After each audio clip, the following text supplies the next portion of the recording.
Halo guys, Assalamualaikum warahmatullahi wabarakatuh.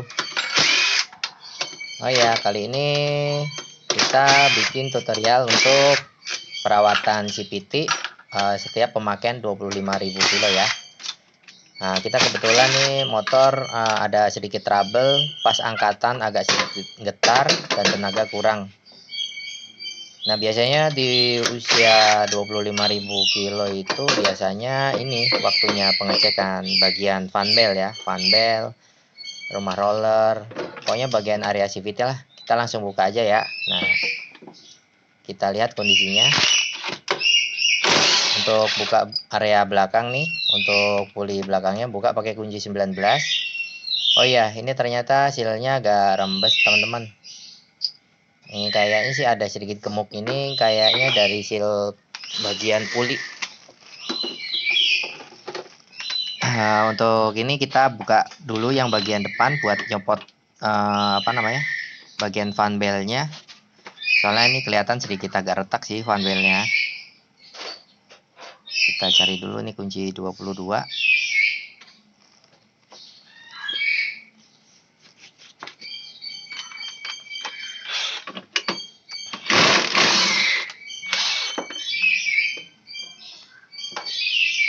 Nah, kita buka dulu murnya ukuran 22.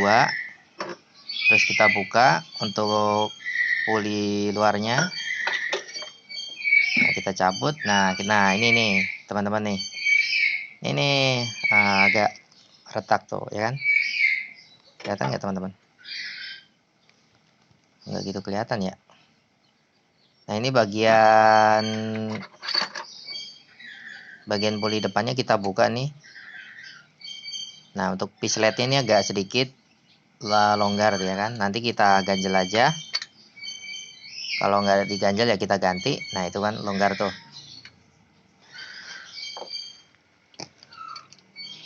Nah, ini pas dibuka di bagian roller ternyata ini rollernya agak peyang nih teman-teman tuh ya kan. Angel ya, peyang ya, wajar sih, udah pemakaian 25.000 kilo lebih, jadi wajar.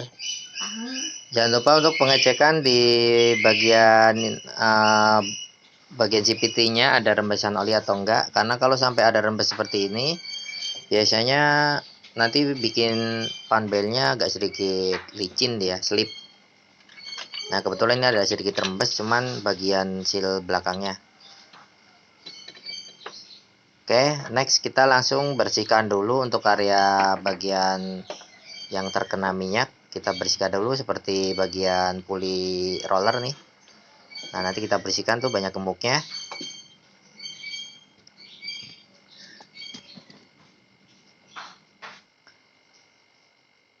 Nah, kita bersihin pakai bensin ya. Cuman saya pesan untuk setiap membersihkan bensin sebisa mungkin untuk bagian seal-sealnya jangan sampai kena bensin ya. Karena nanti malah jadiin bocornya makin parah. Jadi diusahain untuk jangan sampai terkena bagian sealnya kalau menggunakan bensin bersihnya. Kalau mau lebih bagus bisa menggunakan degreaser dengan air ya. Cuman kita kebetulan degreasernya habis jadi kita nggak pakai. Nah, oke, kita lanjut untuk bagian puli belakangnya. Ini kebetulan bocor tadi kan, udah saya copot. Ya, itu kan tuh rembesnya parah banget ya. Kotornya parah. Tapi untuk nggak terlambat, kalau sampai terlambat dia bisa ini, kalau sampai minyaknya pelumasnya habis, bisa cepat aus itunya pulinya. Oke, langkah pertama kita bersihkan dahulu untuk bagian puli cewekannya. Kita bersihkan pakai bensin, habis itu kita lap. Nah, jangan lupa untuk membersihkan benar-benar sampai benar-benar kering ya teman-teman ya. Nah, setelah itu kita baru congkel untuk sealnya. Sealnya sendiri usahain kalau bisa ganti partnya pakai yang ori, karena biasanya untuk pengalaman Mimin sih biasanya kalau pakai part yang nggak ori cepat banget untuk bocornya dia. Biasanya nggak awet. Selisihnya pun nggak begitu jauh untuk harganya. Oke, kita bersihkan sampai benar-benar bersih. Dalamnya jangan sampai lupa dibersihkan. Oke, sampai benar-benar nggak ada sisa-sisa gemuknya. Oke, next kita langsung ganti sealnya. Nah, untuk sealnya kita gunain yang ori ya. Ini kan ada 4 biji, 2 o-ring, 2 seal ya.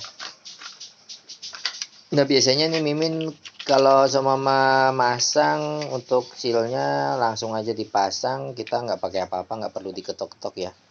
Kan kadang-kala ada juga yang mekanik masang sealnya diketok. Sebisa mungkin jangan sampai diketok ya. Kita tekan aja pakai tangan. Pelan-pelan, yang penting rata ya. Nah, kita tekan tuh kan. Sampai benar-benar rata masuk. Kalau seandainya teman-teman nggak kuat nekannya, masangnya, bisa dilandesin pakai palu karet ya teman-teman ya, untuk biar supaya sealnya nggak rusak pas pemasangan. Oke, untuk sealnya depan belakang udah saya pasang. Sip. Pastikan untuk benar-benar masuk semua rata, jangan sampai miring. Nah, itu kan saya gunain palu karet ya teman-teman.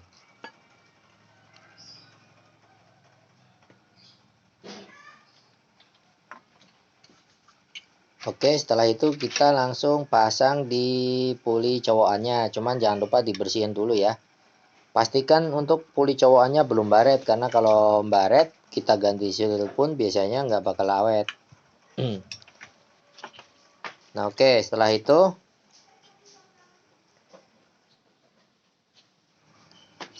kita lanjut langsung pasang ininya ya, gemuknya, jangan sampai lupa. Oh iya, o-ringnya ya dipasang terlebih dahulu. Nah, o-ringnya kita pasang terlebih dahulu.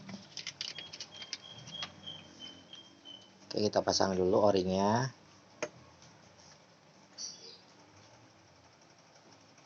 Setelah o-ringnya kita pasang dua-duanya, baru kita kasih grease. Nah, usahakan untuk kasih grease-nya habis dimasukin ini langsung diputar supaya dia rata sampai ke dalam. Apa?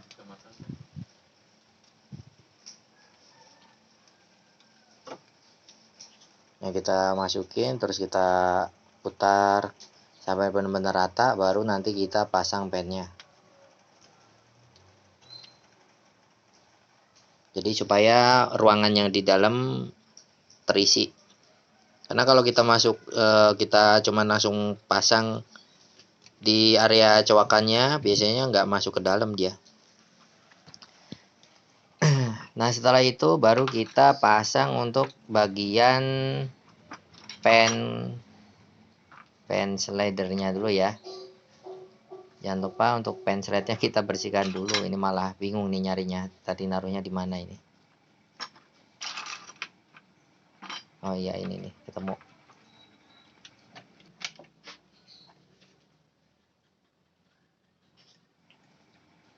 Oke, kita pasang pen slednya. Kita pasang, jumlahnya ada 3. Pastikan untuk tiga-tiganya terpasang ya. Karena saya pernah nemuin ada mekanik yang lupa satu. Entah jatuh nggak ngeh bisa.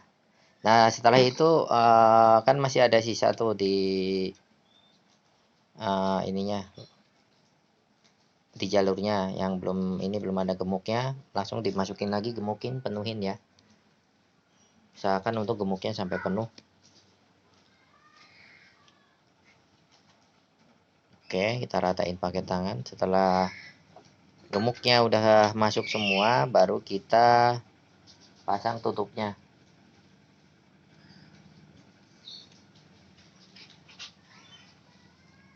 Untuk masang tutupnya ini jangan sampai ada pasir ya yang tertinggal di situ, dibersihkan benar-benar pakai lap sampai bersih. Nah, oke, setelah itu kita langsung ganti kampas gandanya. Kan kebetulan tadi kampas gandanya juga udah mulai habis.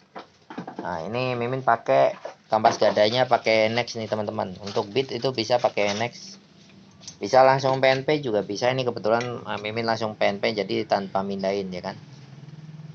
kan. Untuk ketebalannya itu kan kelihatan banget untuk bedanya ketebalan. Kalau bentuk hampir sama, cuman beda di dudukan pairnya agak sedikit kecil di next, teman nggak masalah. Nah, untuk sisa-sisa gemuk yang cipratan karena bocor sealnya, jangan lupa untuk membersihkan teman-teman ya. Nah, setelah dibersihkan pakai bensin, baru kita lap. Oke, lanjut kita langsung pasang.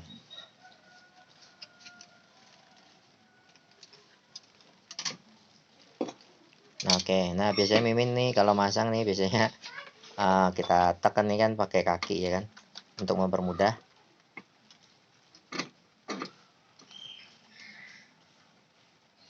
Karena Mimin belum punya trackernya, cuman kalau pakai tracker kayaknya malah mempersulit sih kayaknya. Lebih enakan begini. Nah, oke. Jangan sampai miring ya teman-teman, karena kalau untuk drat di puli ini biasanya dia benar-benar lancar. Jadi kalau sama agak seret berarti miring teman-teman ya.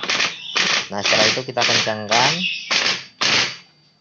Jangan terlalu kencang ya teman-teman ya. Misalkan kalau pakai impact jangan berlebihan ya. Nah, setelah itu kita jangan lupa ngasih untuk grease di area lahernya. Ngasih grease-nya jangan terlalu banyak karena nanti takutnya malah sebagian besar keluar.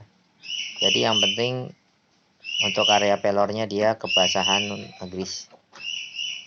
Oke, lanjut untuk kita pemasangan bagian rollernya. Kita kebetulan untuk roller kita ganti, fan belt juga kita ganti karena emang udah retak. Nah, ini fan beltnya kita juga pakai orinya juga. Nah, untuk fan belt untuk tipe beat ini yang saya pakai ini kan beat kasar. Dia gunainnya KZL ya teman-teman ya. Bisa pakai K25 pun bisa. Nah, itu perbedaannya teman-teman. Yang lama udah retak ya. Nah, setelah itu untuk bagian rollernya kenapa kita ganti itu karena rollernya sudah peyang. Nah, contohnya itu teman-teman. Nah, itu peyang ya. Nah, yang aslinya yang baru kan enggak. Nah, itu peyang ya karena peyangnya itu karena pemakaian aja teman-teman. Untuk pemasangannya usahakan dia sama rata ya posisinya ya. Oke.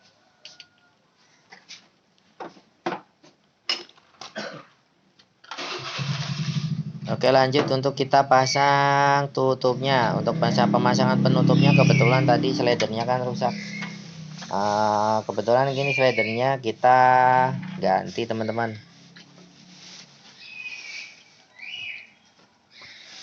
Untuk slidernya kita ganti, ini kebetulan sudah saya pasang. Nah, kita pasang tuh kan jadi nggak goyang kan. Nah, setelah itu kita masukkan grease di as pulinya ya. Jangan sampai lupa kasih grease tapi jangan terlalu banyak. Nah, setelah itu kita pasang untuk asnya.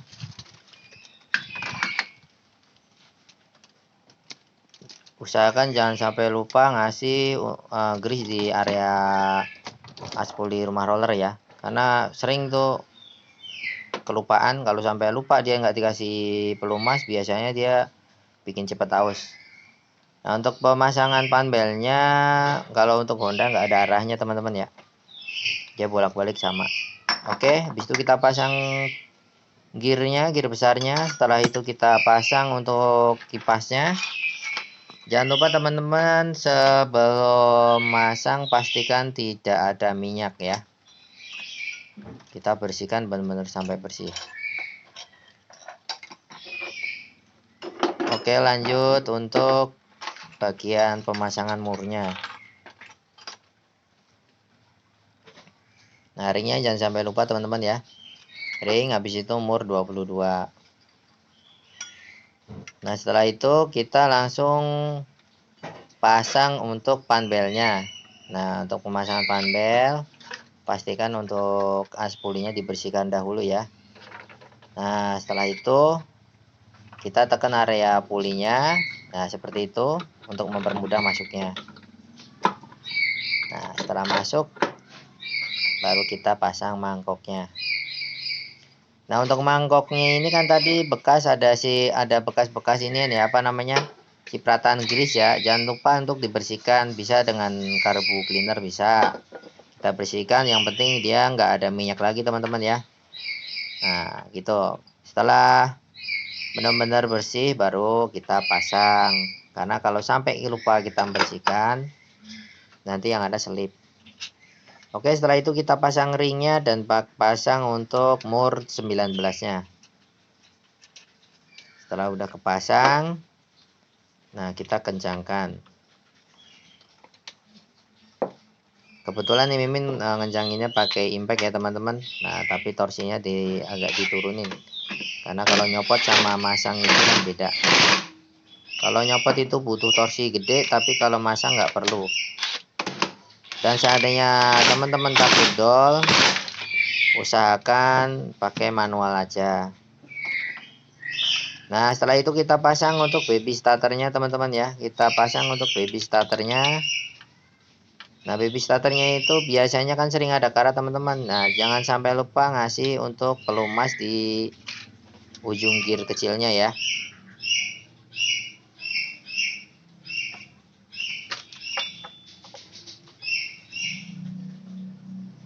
Nah kasih aja oli sedikit, tapi jangan terlalu banyak. Nanti kalau terlalu banyak takut nyiprat di panbelnya teman-teman pas dia nyetater. Nah setelah itu untuk asnya kita kasih grease ya teman-teman. Pesan saya jangan ngasih grease terlalu banyak, secukupnya aja ya. Yang penting dia terlumasi. Oke.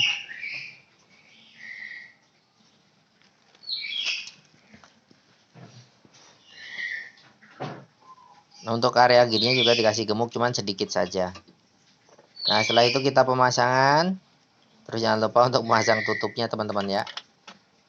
Oke, kita langsung tes aja teman-teman ya. Oh iya, sebentar aja.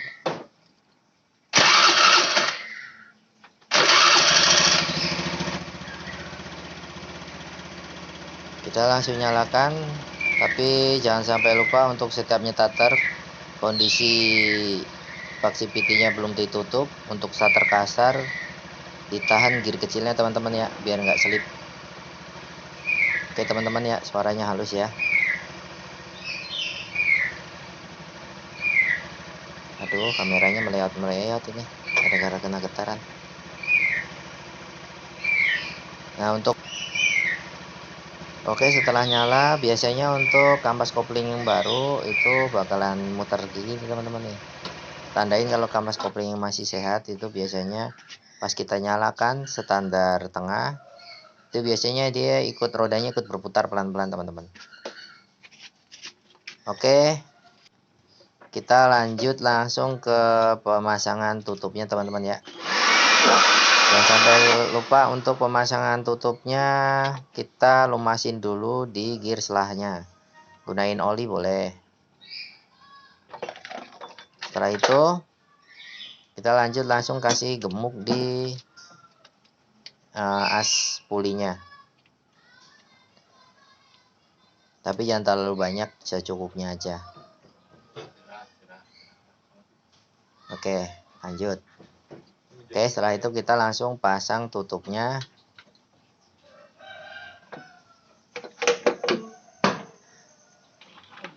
Nah, untuk pemasangan tutupnya, baut tutupnya biasanya itu pakai kunci T8 ya teman-teman ya. Jangan lupa untuk bersihin bautnya supaya tidak ada pasir yang masuk. Jadi dratnya lancar teman-teman ya. Oke, kita pasang semua.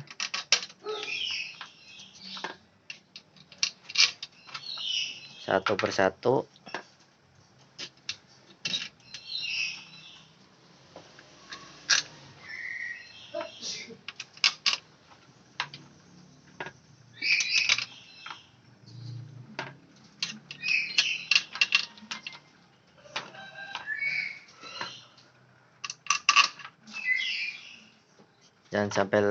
Jangan sampai ada yang kelewat teman-teman ya, perhatiin bautnya lumayan banyak soalnya.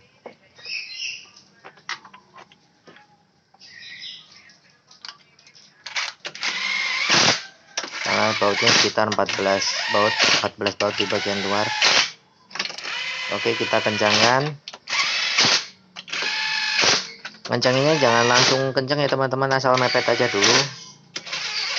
Nanti setelah itu baru kita kencangkan pakai kunci biasa teman-teman ya.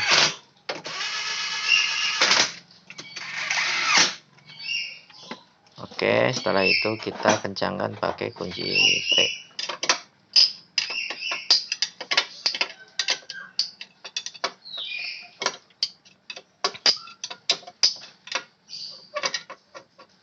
Oke, beres teman-teman.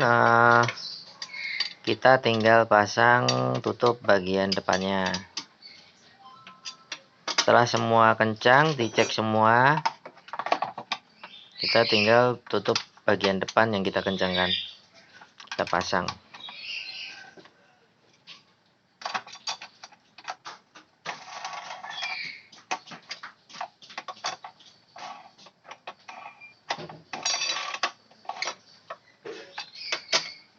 Sip, beres.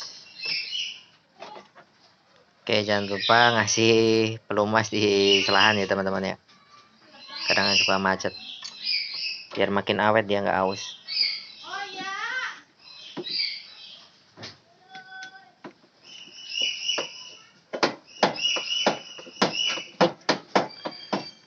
Oke, sekian dulu untuk tutorial servis berkala untuk bagian area CVT Honda Beat. Mudah-mudahan video saya bermanfaat. Jangan lupa subscribe dan like serta komen. Jika ada salah-salah kata, mohon maaf. Sekian dulu, lanjut video berikutnya. Assalamualaikum warahmatullahi wabarakatuh. Bye bye, see you. Sip. Beres bang.